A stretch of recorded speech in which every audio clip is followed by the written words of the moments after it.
Joyeux Noël! Bonjour à toutes et à tous et bienvenue sur votre émission Cadeau de Noël. J'espère que vous vous portez très bien et que vous avez passé une excellente fête de Noël. Si vous êtes nouveau sur notre émission, si vous êtes nouveau sur les chaînes, bienvenue à vous. Vous arrivez à un moment très intéressant. Alors, activez la cloche de notification, abonnez-vous pour ne rater aucun numéro. Hier, nous avons accueilli l'enfant Jésus, nous avons festoyé, nous avons rendu grâce à Dieu, nous avons offert beaucoup de cadeaux aux enfants, beaucoup de cadeaux à l'enfant Jésus. Tout ça, c'est très bien, c'est très beau. Mais en attendant la fête du Nouvel An, quels doivent être l'état d'esprit et l'attitude d'un bon chrétien au lendemain de la fête de Noël? Il est important d'y penser.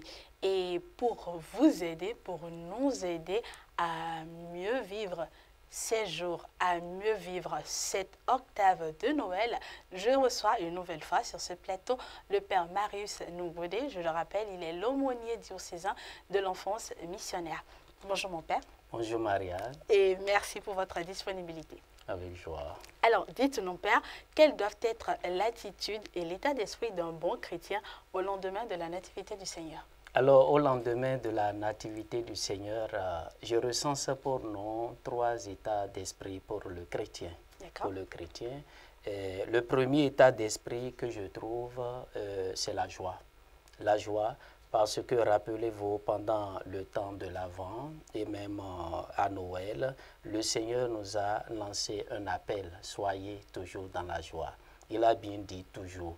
Alors donc à la fin de l'octave, alors ne met pas fin à notre joie. Mais c'est-à-dire, suite aux recommandations du Seigneur, soyez toujours dans la joie du Seigneur. Cela montre que, alors, durant toute l'année, nous sommes appelés à demeurer dans cette joie. La deuxième chose, c'est-à-dire le second état du chrétien, je dirais que c'est le partage. Le partage. Alors le partage, pourquoi le partage? Parce que pendant le temps de l'Avent et même pendant l'octave de Noël, nous avons fait preuve de partage les uns envers les autres. Alors cet acte doit continuer alors jusqu'à la fin des temps, je dirais. Donc le partage. Et enfin, troisième état, je parlerai en réalité de la gratitude.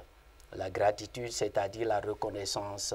Nous savons que Dieu nous a donné le plus beau cadeau, c'est-à-dire Jésus-Christ.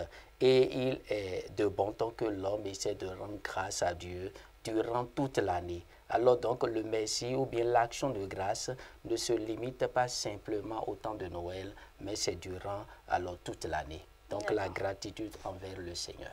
D'accord. Alors Père, on a pour habitude de dire, enfin pour beaucoup, c'est que la fête de Noël, c'est la fête des enfants, c'est le moment d'offrir beaucoup de cadeaux aux enfants.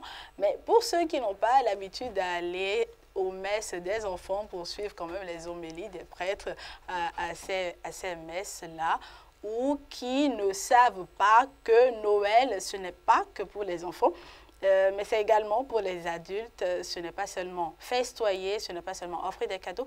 Quelle action concrète pouvez-vous proposer aux adultes, mais également aux enfants aussi, pour ces jours que nous allons traverser jusqu'au baptême du Christ? Alors, et comme vous venez de le dire tout à l'heure, Noël, ce n'est pas seulement l'apanage des enfants. Noël, le Christ, il est venu pour tout le monde.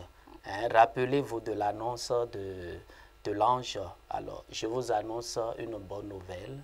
Aujourd'hui, nous est né un enfant, un petit enfant qui sera pour tout le peuple. Oui. Donc, Jésus est venu pour tout le monde. Donc, le plus beau cadeau que nous recevons à Noël, c'est le Fils de Dieu. C'est le Fils de Dieu. Maintenant, par rapport aux actes concrets à poser, je prendrai tout simplement le passage de Jean-Baptiste. alors qu'il nous exhorte déjà aujourd'hui, quand il disait que celui qui a deux tuniques en donne une à celui qui n'en a pas, que celui qui a de quoi manger partage avec l'autre. Donc tout ne suffit pas de dire je suis fils d'Abraham, je suis chrétien, mais c'est qu'il faut poser de ces actes qui exaltent l'amour. Merci beaucoup, mon père, pour toutes ces clarifications Maria. et bonne fête de Noël à vous aussi. Bonne fête à vous aussi. Merci. Chers internautes, nous espérons véritablement que toutes ces explications, que toutes ces exhortations du Père Marius vous aideront à bien passer cette octave de Noël. Mardi 26 décembre 2023, tout de suite, la question du jour.